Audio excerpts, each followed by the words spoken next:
आज जो मैं ये बात करूंगा वो यह बात करूंगा कि इन 15 दिनों में यानी अब से 12 अक्टूबर तक आपने क्या करना है, क्योंकि आप जानते हैं पितृदोष कितना घातक है। पितृदोष से जो व्यक्ति प्रभावित होता है या जो घर प्रभावित होता है, सामान्यतः पूरा घर ही प्रभावित होता है, वहां बहुत समस्याएं होती हैं, वहां उन्नति हो ही नहीं सकती और बहुत संघर्ष होता है। इसके कुछ लक्षण हैं, वह लक्षण मैं आपके साथ शेयर करता हूं। उसके बाद मैं आपको गुरु मंत्र में यह बताऊंगा कि आज आपको किसका श्राद्ध किस समय करना है। लक्षण यह है कि घर के सभी सदस्य आपस में लड़ते झगड़ते हैं, तर्क बहुत करते हैं। दूर रहेंगे तो बहुत प्यार रहेगा, पास बैठते ही झगड़ा शुरू हो जाएगा। Hot talks, heated arguments. घर के बच्चों के विवाह भी देरी से होते हैं, नहीं भी होते हैं। पितृदोष से प्रभावित परिवार में विवाह बहुत मुश्किल से होगा। एक आध तो बच्चा कुंवारा रहेगा ही रहेगा, और साथ ही साथ जिनके विवाह हो भी जाएंगे बहुत खुश नहीं रह पाएंगे। कोई एक आध बच्चा बच जाए तो बच जाए, नहीं तो वैवाहिक जीवन में किसी ना किसी प्रकार का विशेष कष्ट होगा। छोटे मोटे तो खैर सबकी जिंदगी में चलते हैं। एक और चीज, धीरे धीरे धीरे धीरे धीरे धीरे परिवार छोटा होता चला जाता है। और ये इसलिए नहीं क्योंकि हम छोटा कर रहे हैं, हम प्लान कर रहे हैं परिवार को, ऐसा नहीं।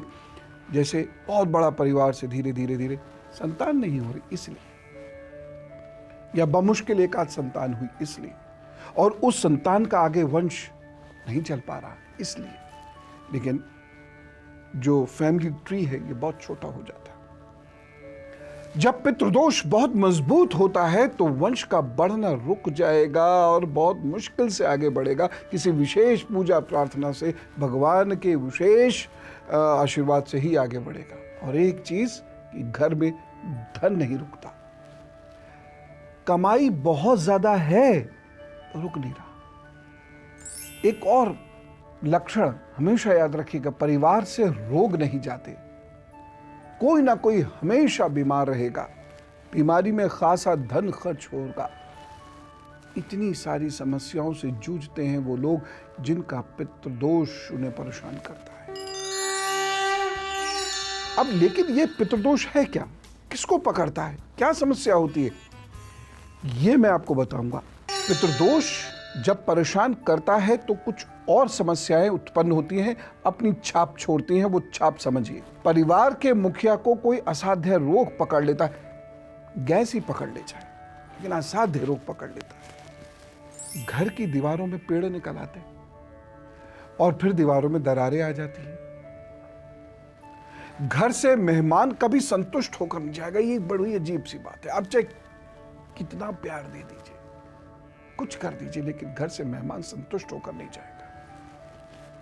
समस्त साधनों के बावजूद घर के लोगों को बहुत कष्ट उठाना पड़ता है। घर की महिलाओं का गर्भपात हो जाता है 2-3 बार के बाद, तब जाकर कहीं संतान आ पाती है, वो भी काफी उपाय और चिकित्सीय प्रयास करने के बाद। कारोबार और नौकरी में बच्चों को खास तौर पर बहुत परेशानी उठानी पड़ती है, चीजें छूटती हैं बार बार, तरक्की नहीं होती है।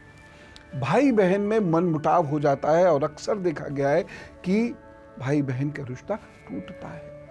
पति पत्नी में झगड़ा होता ही होता है, सास बहू हिल मिल के नहीं रह पाती। और मजे की बात यह है कि वहीं जब ये लोग दूर रहते हैं तो सब कुछ ठीक होता है, बड़ा प्यार होता है, रोज फोन पे बात होती है, ये खा लिया, वो बना लिया, क्या बना रहे हो, क्या खाओगे, कहीं घुमाओ जाके, वगैरह वगैरह। और जहां साथ रहते हैं दूसरे दिन झगड़ा शुरू।